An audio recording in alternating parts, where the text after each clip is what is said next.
ጓል ኣንስተይቲ ንዘይፈትዋ ወዲ ድያ ተፍቅር? ስለምንታይ እዮም ከገለ ወዳት ደቂ ኣንስትዮ ነቲ ብሓቂ ዘፍቅረን ወዲ ኣይፈትዋን ይብሉ? ኣዋልድ ዝጸፍዐን ዝወቕዐን ዘናዓቐን ዘየፍቅረን ወዲእን ዝፈትዋን ዘፍቅራን እንዳተባሃለ ብዙሕ ግዜ ይውጋዕ እዩ። ብዙሓት ደቂ ኣንስትዮ እውን እዚ ካብ ብዙሓት ንዝመፀን ዘረባ መልሲ ክህባ ይስምዓ እየን። ገሊኣተን ብፍልጠት ገሊኣተን ድማ ብልማድ ዋይ እወ ዝፈትዋ ወዲ ጓል እኮ ኣይትፈትን እያ ኢለን ዝዛረባ ድሕረት ዝድግፋ ደቂ ኣንስትዮ ኣለዋ። ብኣእምሮን ብፍልጠትን ተደጊፈን ድማ ጓል ኣንስተይቲ እውን ናይ ምፍቃር መሰል ከም ዘለዋን ተፍቅሮ ወዲ ክትፈቱ ከም ዘለዋን ዝኣምና እውን ኣለዋ እየን። እዚ ሕቶ እዚኣ ኣነ እውን ብተደጋጋሚ ኣተኣናጊደያ እየ። ዘተኣናገድክዋ ከዓ ንዓይ ፍቕሪ ካብ ዝነበሮም ሰባት እዩ። ንምምላስ እተጸግመለይ ዝነበረት ንምርዳእ እውን እትኸብደኒ ሕቶ ኮይና ንብዙሕ ግዜ ጸኒሓ እያ። ኣብ ዙርያይ ዝነበሩ ንፈትወኪ ኢና ዝብሉ ንዘቐረብለይ ሕቶ ኣይፋሉን ኣይከውንን ኢለ እንተመሊሰሎ ድርኡለ ጓል ኣንስተይቲ ዘይፈትዋ ወዲ እያ ትፈቱ ክብሉ ክዛረቡኒ ይሰምዕ እየ። ይኸፍአኒ እውን ነይሩ። ግና ክምልሰሎም ይጽገም። ንዝፈትወካ ንዘፍቅረካ ሰብ ተነኣሰ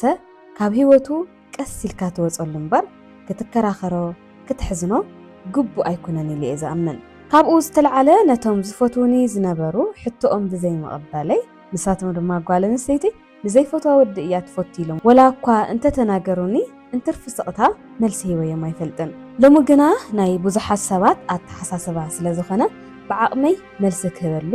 እንሆ ኣብ ዲኑና ሚድያ መፅእ ኣለኹ። ሻሎም ሰላም ንዓኹም ይኹን። ኢለን ሃፍቲኤ እንኳዕ ናብ ዲኑና ሚድያ ብሰላም መጻእኹም። ቻናለይ ሓድሽ ስለ ዝኾነ ሰብስክራይብ ላይክ ሼር ክትገብሩ ብኽብሪ ይዕድመኩም። ልሙዓንቲ ብዛዕባ ብዙሕ ግዜ ኣብ ማሕበረሰብና ዝውጋዕ ሓደ ዛዕባ ክነዋግዕ ኢና። ኦልሬዲ ኣብቲ መእተዊ ነጊረኩም እየ።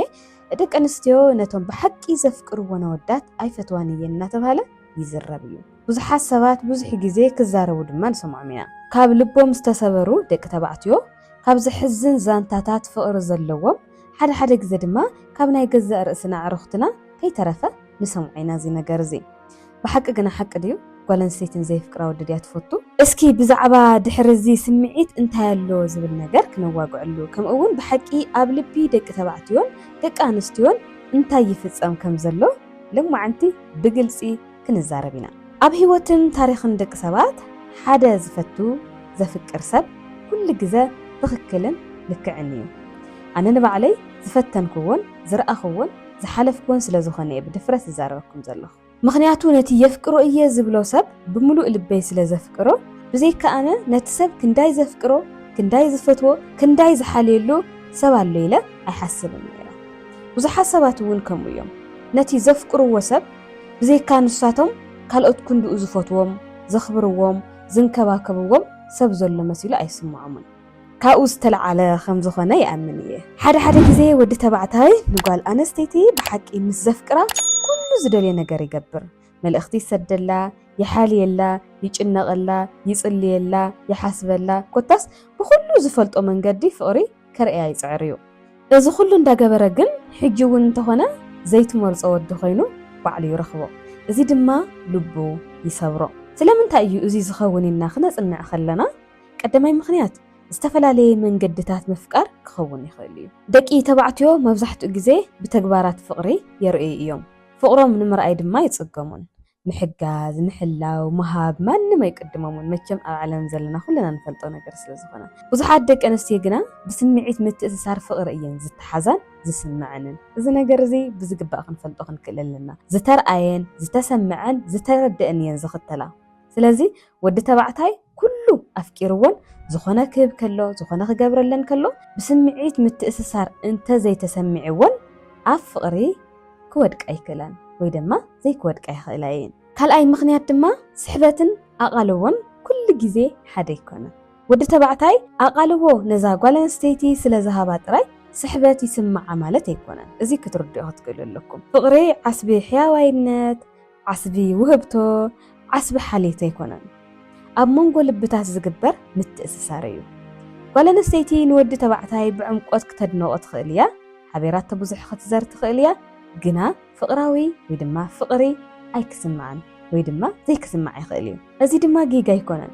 ስምዒታት ደቂ ሰባት كمي كم زسرحو طرأيو كنردأ زلنا سالساي خا حد جزء دلوتي زي كتكون تخليها من الوقت كاو حلو في وتا تحوت هلون تخون تخليها من الوقت داغماي كي تقدا تفرحون تخون تخليها ويدما قدمي داغماي لبا مهابا ننبسا ختفلت جزء رايد ليه يخون اتي افكاري دما سقطا خمن صغير بموساد يغاغا نساغنا ناي بحقي سلاما نحلوتون تلو تخونيا ስለዚህ كنردأن كنعزبان سمعيتاون اندرستاند خنقبر لنا نمنتا اي خمس زي دافكركو واسي زي تفكرني لنا خنحتت لنا نمبر قال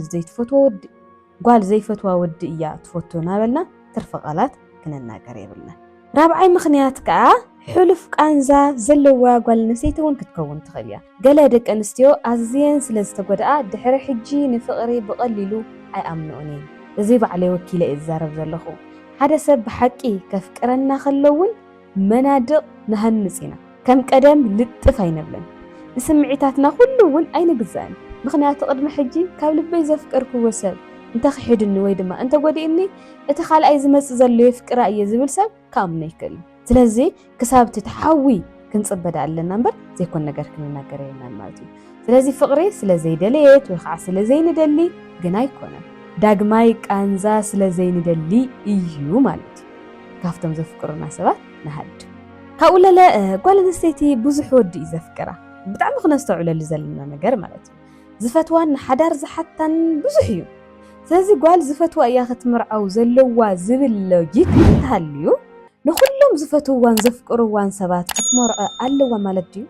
ኣይኮነን መልስኹም ኣይኮነን ከም ዝኸውን ይኣምን እየ እቲ ምንታይሲ ክኸውን ስለዘይኽእል ስለዚ ጓልንስተይቲ ብዙሕ ኣፍቃሪ ዘለዋ ስለዚ ንኩሎም ትመርዓዎም ኢለ ንሓደ ሰባት ክሓትት ከለኹ ኣይ ካብ ማእኸሎም መሪፅ ኣባይ ውልኻ ካብ ማእኸሎም መሪፅ ሓደ ትሒዛ እቶም ካልኦት እሺ ዘይተዋሃሉ ሰባት ከዓ ጓል ኮን ዘይፍቅራ ወዲ እያ ትፈትውና ብሉ ስማ ክበላሽዋ ይውዕሉ ማለት እዩ ስለዚ እዚ ትኽክል ዘይኮነ ኣፍቀርቲ ክንርዳእ ክንክእል ኣለና ካብኡ ድማ ፍቅርና ተቐባልነት ስለዘይረኸበ ስሪልካ ጓል ኣንስተይቲ ምንዋር ምፅራፍ ምሕጫጭ መሐብኢ ከምድላ እያ ኣነ ዝሓስቦ በቃ ካብ ዝኾነ ነገርስ ምሕባእ ኣእምሮና እምቢ ኮይላትካ እያ ኣይትፈትወካን እኮ ዝብል ነገር ንዘይ ምቕባል ኣይ ጓላት እኮ ድርኡ ለና ዝብል ዘይኸውን ሓሳብ ተኣቱ ማለት እዩ ኣነ ብፐርሻሊ ይርድአኩም እየ ሓንጎልና ብመሰረቱ ነገራት ኣጋጣሚ እዮም ኢሉ ክሓስብ ኣይደልን ዘይኮኑ ነገራት ብዙሕ ምክንያታት ላብ ኣእምሮና ይመፁ እዮም እና ንዓኣቶም ንምሽፍፋን ንገብሮ ነገር እዩ ብተወሳኺ ከዓ እዚ ጓል መሰላ ካብ ምዕምፃ ዝተልዓለ ኣተሓሳስባ እውን ክኸውን ይኽእል እዩ እዚ ሓደ ምክንያት ክኸውን ይኽእል እዩ ወይ ድማ ብነፃነት ክትነብር ክንከባኸባ ካብ ዝብል እውን ንዓኣ ካብ ምሕሳብ ለ ክኸውን ይኽእል እዩ ብዙሓት ሰባት ኢቭን ዘይፍቅርዋ ወላ ዘይፍቅርዋስ ከምዚ ብማሕበረሰብ ደረጃስ ጓል ኣንስተይቲ ዝፈትዋ እምበር ትፈትዎ ብትውን ክትመርዓ የብላን ምናምን እናተባሃለ ይውጋዕ እዩና እሱታት ንምንፅብራቕ ኢለ እየ ስለዚ ብዝተፈላለየ መንገዲ ንባዕሉ ነታ ጓል ክንናገራ ወይ ድማ ክናገርዋ ይኽእል እዮም እቲ ሓቂ ግን እንታይ ክኸውን ከም ዝኽእል ኢና ነዋግዕ ዘለና ማለት እዩ ንኩሉ ብሓፈሻ ግን ንጓል ኣንስተይቲ ኣየን ይሐሽ ዘኽብርኦ ዘኽብረን ዘፍቅርኦ ዘፍቅረን ዝብል ነገር ንተመልከት ትኽገድፎ እየ ምክንያቱ ናይ ኩለና ህይወት ተመሳሳሊ ኣይኮነን ንኣብነት ኣነ ሓደ ሰብ ዘፍቅሮን ዘፍቅረንን ክኸውን ኣለዎ ገለገለ ደቂ ኣንስትዮ ከዓ ንሱ የፍቅረን እምበር ኣነ ወዲ ንምፍቃር ኣይፅገምን ዝብላ ኣለዋ ስለዚ ነናይ ባዕልና ዝኾነ መንገዲ ስለ ዘለና ንተመልከት ትገዲፈልኩም ኣለኹ ማለት እዩ ኣብዚ ሎሚ ግዜ ብስም ዓርነት ከዓ ጨቋኒ ዝኾነ ኣተሓሳስባ ዘንፀባርቓ ደቂ ኣንስትዮ እውን ኣለዋ እየን ዘመናዊት ወይ ከዓ ዘመናዊ ሰብየ እናበልና ግና ጨቆንቲ ክንከውን ኢና እንደሊ ዘለና ብዝተፈላለየ ኣጋጣምታት ማለት እዩ ባዕልና ኮይና እቲ ሪያሊቲ ወይ ድማ እቲ ኸውንነት ከይነበርናይ እቲ ዝግባእ ካብ ምግባር ፅቡቕ ሓዳር ንነብረሉ ጥበብ ካብ ወዲ ንፅበ እቶም ደቂ ተባዕትዮ እውን ካብ ጓል ይፅበዩ ስለዚ ከምዚ ዓይነት ሰባት ኣብዚ ሎሚ ግዜ ንበዝሕ ኢና ዘለና ማለት እዩ ሰበስና ምፍቃር እውን ይተርፍ ኣሎ ሎሚ ተስተውዕሉ ታሃሊኹም በቃ ብምንግጋር በቃ ዘየለዋ ዘየለካ ከምዛምዚና ነበር በቃ ኢትስ ኦኬ ድርግም ከምዚ ዓይነት ነገራት እውን ይልመደሎ እዮም ሎሚ ምስኡ ወይ ድማ ምስኣ እንተነበረ እንታይ ይረክብ ጥራሕ እምበር እቲ ዓሚቕ ናይ ልብና ስራሕ ዳርጋ ይግደፈሉ እዩ እቲ ኣብ ሓዳርን ፍቕርን ዘለና ነናይ ባዕልና ሮል እውን ረሲዕና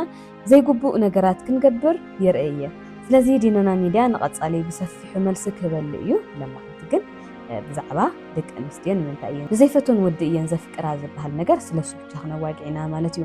ዳግም ኣፍታ ጓል ዘይፈትዋ ወዲ እያ ተፍቅር ዝብል መከራኸሪ ዛዕባ ክነዋግዕ ከለና ንሕና ደቂ ኣንስትዮ ደቂ ተባዕትዮ ኣሕዋትና ዘይትፈልጥዎ ዘይርድአኩም ቋንቋ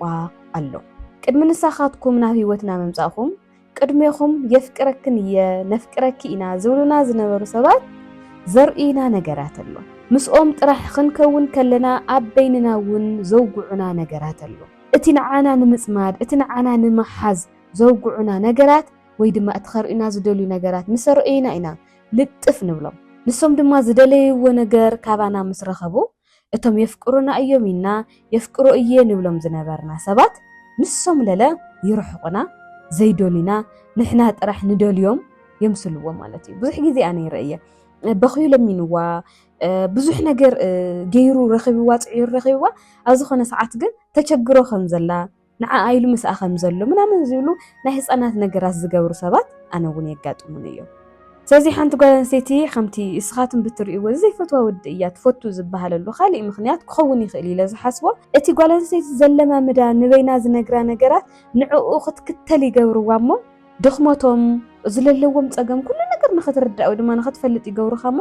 ብድሕሪኡ ዘይኮን ባህርታት የርእኻ ብድሕሪ እታ ጓል ኣንስተይቲ ከዓ ኣይ ከምዚ ኮይልኒ እዩ ነይሩ ፈትዩ እኮ ይኮነን ከምዚ እኮ ስለ ዝኾነ እያ ናበለት ትዕሸ ማለት እዩ ካብ ብደገ ክረአ ከሎ በቃ ንዘይትፈትዎ ወዲ ብምፍታይ ትሳቀ ከም ዘላ ይረአ ማለት ግን ድማ ከምዚ ፈትዋ ኮይኑ ቀሪብዋ እሳውን ንዕኡ ቦታ ስለ ዝነበራ ምስ ኣተይቲ ግን ዝነገር ተቀያይሩ ማለት እዩ እዚ ብድፍረት ዝነግረኩም ዘለኹ እቲ ስምዒት ስለ ዝፈልጦ እየ ለለ ዝገርመኩም ነገር ሓደ ወዳት ክደልዩ ክፈትው ከለዉ ኣይሽነፍን ትብሎም ጓል ዝገበሩ ገይሮም ብደካማ ጎና ኣትዮም ብዘይካኦም ኣማራፂ ከም ዘይብላ ገይሮም ይሕዝዋ በቃ እዚ ናይ ብዙሓት ኣወዳት ጥበብ እዩ ክሳዕ ናብ ኢዶም ተኣቲ ዘይፍሕርዎ ዘይገብርዎ ነገር የለ ብድሕሪኡ ንሳውን መቸም ናይ ሰብ ልቢ ይርህርህ እዩ ዝኾነ ሰዓትና ራህሪሃ ምስ ቀረበቶ ትዝታ ዝበሃል ሕማም ይገድፈላ ነፍሳ ከዓ ምስኡ ብዓሚቑ ይተኣሳሰር ማለት እዩ ስለዚ እቲ ሓቂ እዚ እዩ ጓል ኣንስተይቲ ዘይፈትዋ ትፈቲ ሕምምቲ ፍጥረት ኣይኮነትን ደካማ ፍጥረት እውን ኣይኮነትን ኣብ ዝኾነ ሰዓት የፍቅራ ነይሩ ንሳውን ትፈትዎ ነይራ ሓቢራቶ ትኾን ዝኾነ ሰዓት ግን ንዓኣ ከም መናጭኻ ዘይኮን ነገር ክገብር ክትርእይዎ ከለኹም ወይ ከዓ ክረአ ከሎ ግን ጓል ኣንስተይቲ ዘይፈትዋ ወዲ እያ ትፈቲ ይበሃል ማለት እዩ እዚ ጓል ኣንስተይቲ ሕምምቲ ኣይኮነትን ብሱር እውን ሓደ ሰብ ንዘይፈትዎ ንዝጎድኦ ሰብ ዝፈቱ ተኮይኑ ሕማም ናይ ኣእምሮ ሕማም እውን ኢና ስለዚ ደቂ ኣንስትዮ ናይ ኣእምሮ ሕሙማት እየን ኢኹም ትብልዎን ዘለኹም ንዘይፈትዋ ንዝጎድኣ ንዝቕጥቅጣ ወዲ ትፈቱ ተኮይና እሞ ሃምኡ እያ ኢልኩም ድሕር ደምድምኩምዎ ጓል ኣንስተይቲ ናይ ኣእምሮ ሕመምቲ እያ ኢኹም ትብልዋ ዘለኹምና ካብ ዝተግባር እዚ ክንቁጠበለና ማለት እዩ ስለዚ ሓደ ወዲ ኣዝዮ እኳ እንተፈተኽዋሲ ኣየፍቀረትንን እንትብል እዚ ከስተውዕል ኣለዎ ማለት እዩ ምናልባት ዘይፍቀረትካ ማለት እኮ ዘይክኸውን እውን ይኽእል ሓደ ግዜ ባይዘው ደቂ ኣንስትዮ ብዙሕ ግዜ ስምዒትና ንሓቢና ምናልባት ብዝተፈላለየ መንገዲ ኣፍቂራትካ እውን እኮ ትኸውን ትኽእል እያ ግን ኣብ ውሽጣታ ከም ዘሎ ንስኻ ኣይትፈልጥን ብርህራህን ብፍቕርን እቲ ነለካ ነገራት ተቐሪብካ ብደንብ ተሪእኻያ ግን ኣብ ዝኾነ እዋን ከተዋግዕካ እውን ትኽእል እያ ኣጋጣሚ ኮይኑ እውን ድልውቲ ዘይነበረት እውን ክትከውን ትኽእል እያ እኮ ኣብቲ ንስኻ ዘፍቀርካላ ሰዓት ወይ እውን እታ ሰብሳ ንዓኻ ዘይተሓሰበት እውን ክኸውን ይኽእል እዩ ኣብ ዓለም ዘለዋ ደቂ ኣንስትዮ ኩሎም ንሓደ ሰብ ኣይኮና ስለዚ ናይትካ እውን ዘይክትከውን ትኽእል እያ መክሊትካ እውን ዘይክትከውን ትኽእል እያ እዚ ኩሉ ከየስተባሃልና ግን ጓል ዝፈትዋ ወዲ ትፈትውን እንዳበልና ክንስኩና ኣይንፈትን ናይ ብሓቂ ተኮይኑ ብሱር ናይ ብሓቂ ለፍቅሪ ዝሓዞ ሰብ ተኮይኑ ፍቅሪ እኮ ኣየገድድ ፍቅሪ እኮ ምግዳድ ኣይኽእል ፍቅሪ እኮ ንዓይ ጣዕመና ይብለ ኣይፍቀረትንን እሞ ኢልካ እኮ ንሳ ጓል ኣንስተይቲ ሕማቕ ንክትናገራ እኮ ኣይገብርን ነፍቅሮም ሰባት ክሳብ ዘለኣና ሚና ናተንከባኸብና እዮም ነነብር ንዕኦም ዝነበረትና እታ ስምዒት ንሳ ኣብ ልብና እያ ትነብር ዝርሳዕ ነገር ኣይኮነን ስለዚ ፍቅሪ ብናፃ ክወሃብን ብናፃ ክቕበልን ጥራሕ እዩ ዝኽእል ምክንያቱ ፍቅሪ መን እዩ ዝያዳ ዘፍቅር መን እዩ ዝያዳ ዝህብ ዘይኮነስ መን እዩ ዝያዳ ዝርዳእ ዝብል ነገር እዩ ዘርኢ ሓደ ግዜ ድማ እቲ ብሓቂ ዘፍቅር ሰብ ምሕዳግ ይቕረ ምግባር እውን ክመሃር ኣለዎ እተፍቅራ ጓል ዘይፍቀረትካ ሰብ እንተኮይንካ ነዚ እውን ክትዝክር ኣለካ እኹለይ ነበርካን ማለት ግን ኣይኮነን ዘይትፍቀር ሰብ ኮይንካ ማለት ግን ኣይኮነን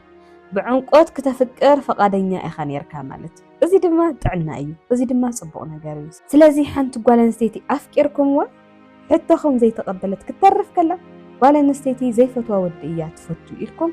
ሽም ኣይተውፅውላ ኣይትናገሩውን ክብለኩም ይደሊ ፍቅሪ ጥዑም እዩ ኣጣዓዕምዎ